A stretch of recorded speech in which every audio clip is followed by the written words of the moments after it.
So gents, we've all set up our own limited business, but let's talk about culture. Yeah. We can talk a lot about culture. The changes between, working for a corporate, just say, and now doing it, setting up your own business is just incredible. You're always going to have a good culture, aren't you?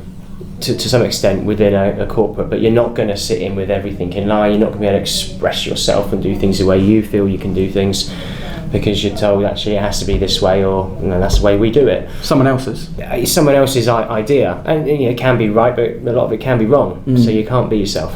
Where now the culture we can create is fully embraced by what we want to do, and the difference is that it comes across in every day you wake up. So every day I wake up now, I can't wait to see what that day's gonna bring, Yeah. And I don't mind the fact that a lot of the time at the minute I'm working almost every day, but I'm spreading the work out how I want to do it, because I can't wait to get into the next thing. And you've got that own culture where you're doing it for yourself, and being yourself, where that wasn't there before. Really I like the fact that even within the business network that we've built, everyone's got their own individual personality within their business as well.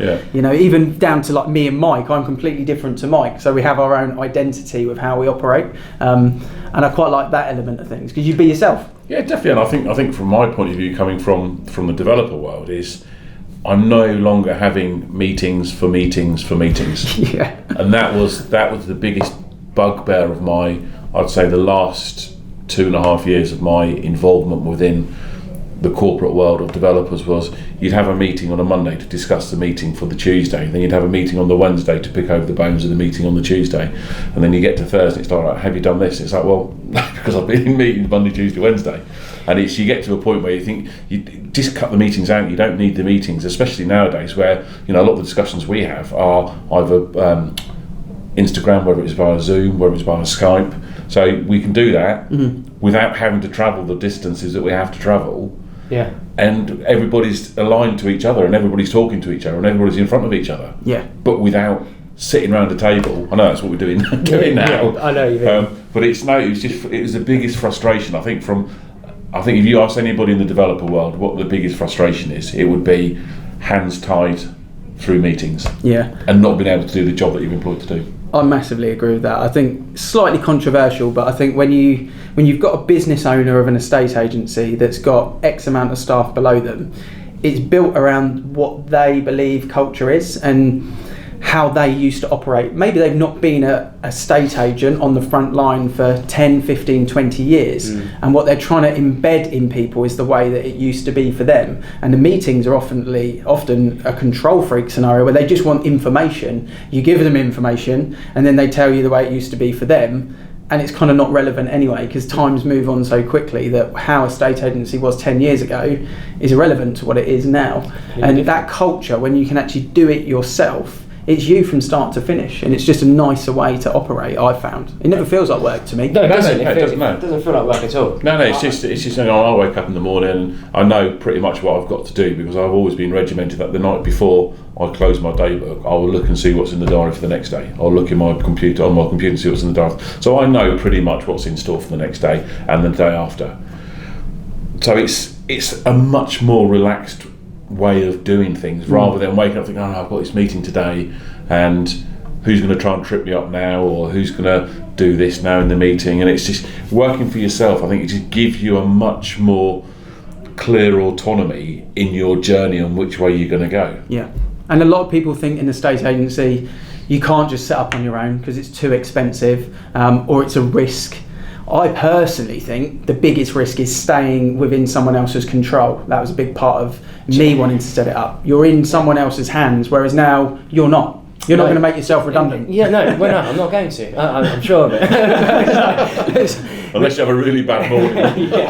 Neil, on the other hand, maybe. I don't know. I've got 51%. We said the same thing. Obviously, you thought the time when we were deciding to change and do this, that there was a risk, but actually when you look back on it, it wasn't. Where we've messed up is spending too long being in the same situation, the same lane, not doing something that we wanted to do. And we've both said about it how we really enjoy being estate agents, but how many estate agents do you actually think say that in the roles they're in? Because we now really enjoy what we did before. why we got into it, why we used to love it, but we do that every day now, and we don't have anything bad against it, because it's like we really love what we're doing. Yeah. But I bet if you sat down and asked 20 different estate agents in their jobs and asked them, really, do you enjoy what you do every day? They said, well, I like the idea of it, but actually, I bet they're not happy. Yeah. And for me, it's just being able to do it for yourself. Just huge. I think because with that, I completely agree. You get a client to buy into you as an estate agent, and then you pass it to someone else.